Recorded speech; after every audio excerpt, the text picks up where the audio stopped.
चारों तरफ भयंकर आग की लपटें उठ रही थीं। बीच में आग से न जलने वाली एक राक्षसी बैठी थी और उसकी गोद में था एक छोटा सा मासूम बच्चा। वहां लोगों की सांसें अटकी हुई थीं कि अब क्या होगा। लेकिन तभी उस आग के बीच एक ऐसा चमत्कार हुआ जिसने हमेशा के लिए इतिहास बदल दिया। जी हाँ, यहीं से शुरू होती है होली की वो असली कहानी। एक ऐसी कहानी जहां एक नन्हे से बच्चे की अटूट भक्ति ने भयंकर आग और एक महाबली राजा के अहंकार दोनों को जलाकर राख कर दिया था। बात बहुत पुरानी है। एक बेहद शक्तिशाली लेकिन घमंडी राजा हुआ करता था। मेरा नाम हिरण्यकश्यप है।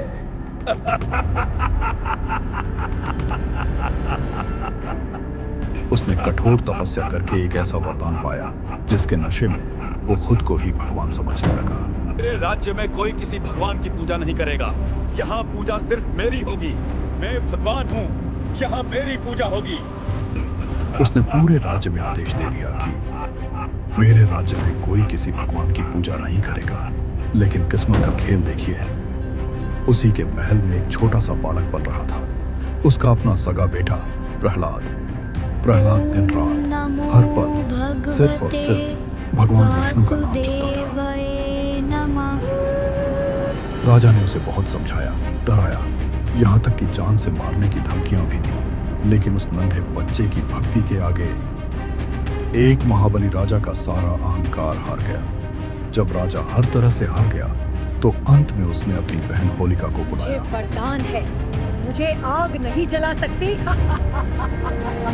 और फिर बनी वो खौफनाक योजना। तय हुआ कि होलिका धधकती अग्नि में नन्हे प्रहलाद को अपनी गोद में लेकर बैठेगी ताकि अग्नि सब कुछ समाप्त कर दे।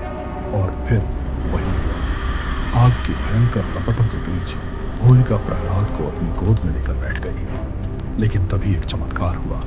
आग की लपटों के बीच प्रहलाद बिल्कुल सुरक्षित था और जिसे आग से न जलने का वरदान था, वही होलिका उसी अग्नि में जलकर राख हो गई। जानते हैं क्यों? क्योंकि सच्ची भक्ति के आगे दुनिया की कोई ताकत, कोई वरदान, कोई अहंकार नहीं टिक सकता। इसी घटना की याद में हर साल होली से ठीक एक दिन पहले होलिका दहन किया जाता है, जो प्रतीक है बुराई पर अच्छाई की जीत का।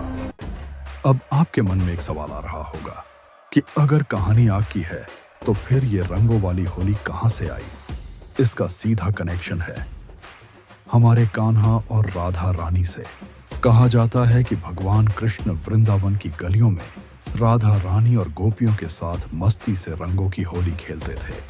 उनकी वो नटखट मस्ती, उनका वो पवित्र प्रेम धीरे धीरे एक परंपरा बन गया। और बस तभी से होली सिर्फ एक त्योहार नहीं रहा, बल्कि भक्ति, प्रेम और एकता का एक खूबसूरत उत्सव बन गया। दोस्तों, होली हमें सिखाती है कि अहंकार चाहे कितना भी ज्यादा क्यों ना हो, सच्चाई के आगे वो एक दिन जलकर राख हो ही जाता है। मैं हूं आपका दोस्त मनीष शर्मा। इस वीडियो को देखने के लिए आप सबका दिल से धन्यवाद। अगर वीडियो अच्छा लगा हो तो इसे ज़रूर लाइक करें और आपके अपने चैनल सीक्रेट ऑफ डिवोशन को सब्सक्राइब करना बिल्कुल न भूलें। Thank you.